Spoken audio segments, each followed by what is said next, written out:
and she's with the Queen Maker. And anything she says, that's why she is not on YouTube a lot anymore, because she knows that her credibility is shot from having a opinion about any relationship advice. You knew that you wanted to be with a woman, and you would get on these sites and you would get on these platforms and get on Instagram and bark up a tree what kind of man you want. And in actuality, you wanted you a bulldagger who wears a wig, who has a lisp, who tells women that they created their own babies without sperm. And but they made for each other. They made for each other because when she takes that wig off, I guarantee you, when Princella takes that wig off, she'll come on, Oh. she'll like Terrence Howard.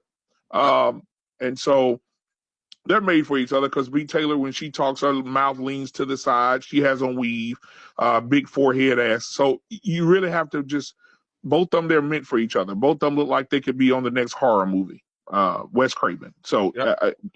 don't give them that. They get a lot of energy, but B. Taylor is trash, and everybody knows it. Yeah, she's trash. I want you to hold that thought just for a second, because I actually got a question for you. Hold on a second.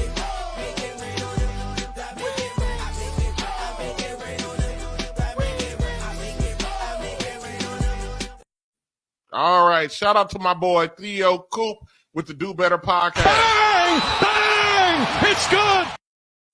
With the double nickel. Talking about, hold up. Did somebody just say Big Taylor is hooking up with Princella? Well, sizzle me timbers. I need that drop, Theo.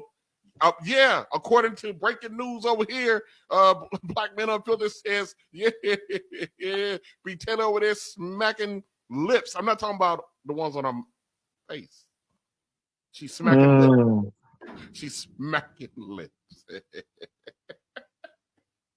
Smacking them lips. This is crazy. I barely know who B. Taylor is. I know the name, but I wasn't really looking at the clip. So until I made it full, I was like, oh, that's B. Taylor. But yeah, I know the name. So, but that's about, my goodness. I deleted it. I took it out. Oh my God.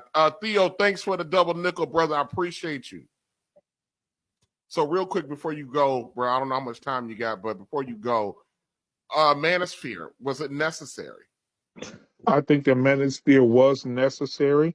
I think that they had a great point when they first started it, and everything was, they were really talking on some points that issues and concerns that men had. I think that it went awry when you had hurt men who could control their emotions, and you gave them platforms to say the things that they wanted to say, that who could control it. Now, everybody is emotional because we are human. I'm talking about emotionals to the point where, it gets to the point where you said, you get to talking, deleting these hoes. And when you get to a point where you got that much hatred in your heart, then I guess it's something that you need to back away from. But I think initially when it started out, it's like Black Lives Matter. Initially, when it started out, it had a great thing going. Let's support all Black things. Let's protest all Black things against Black.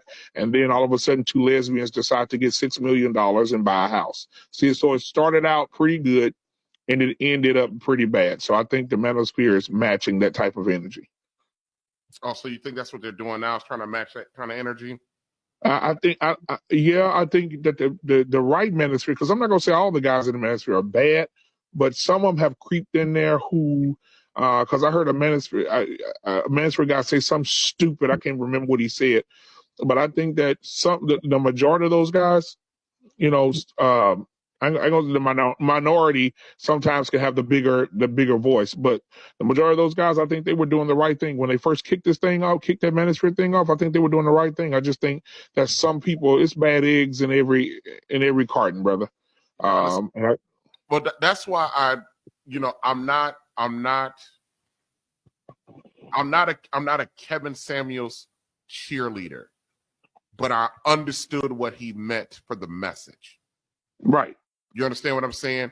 And so that's why, like, you see, like, so far this year, you keep seeing me ask the second question on my titles is, will a new king arrive?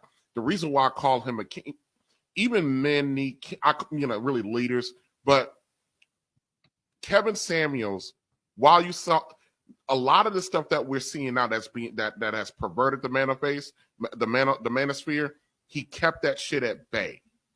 Whether he understood that or not, or whether it was purposeful or he understood just how influential he was amongst other men. You know what I mean?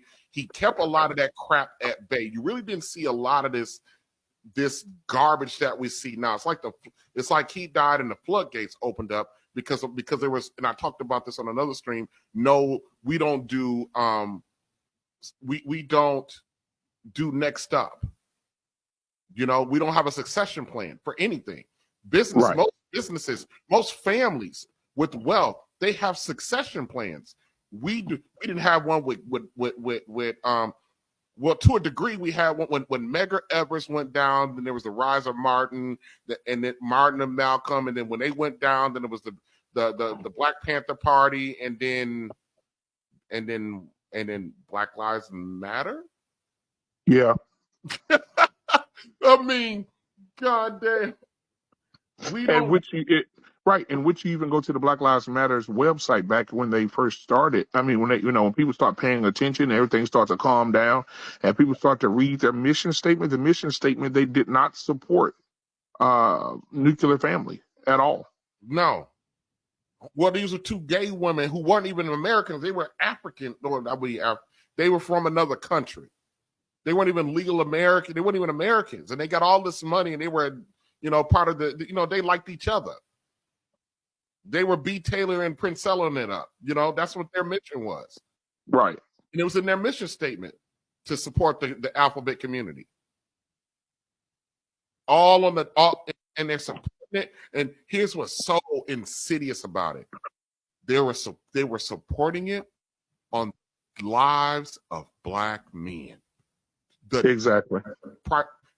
Basically the depths of Black men. I said lives, but meaning that a Black man's life had to end for them to take those financial resources, not for the family, not for community development, not for family re-engagement, but for the LGBTQ, and then for their believe it or not, they got baby daddies too. Their baby daddies, their baby daddies.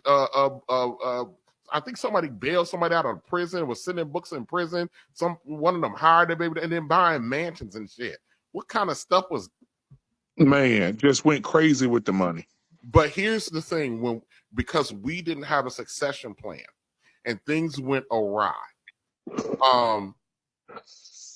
the fact that the manosphere got I would say corrupted, or I think that's the word I want to use. The fact that it got corrupted or misused or poisoned gave our women more ammunition to stay defiant. See, y'all can't even get y'all shit together. See what happens? Y'all can't do this and y'all can't do that. Look at what y'all doing. You're calling yourself the manosphere. The worst thing that happened to the manosphere with me is when all of the, I don't know if you were aware of the shit down with that. Remember that YouTube channel, this Pearly Things? Yeah. When that shit broke wide and she came out with her, Hitler, whatever, slavery ain't real bullshit, and all of these so-called manosphere guys lined up to defend this bitch. I remember. We lost all fucking credibility, and our women came out in droves looking at us like, you sorry motherfuckers. Yep. And we were out there defending this hoe. Not me, but they were out there defending. These so-called gatekeepers in this space came out defending this hoe.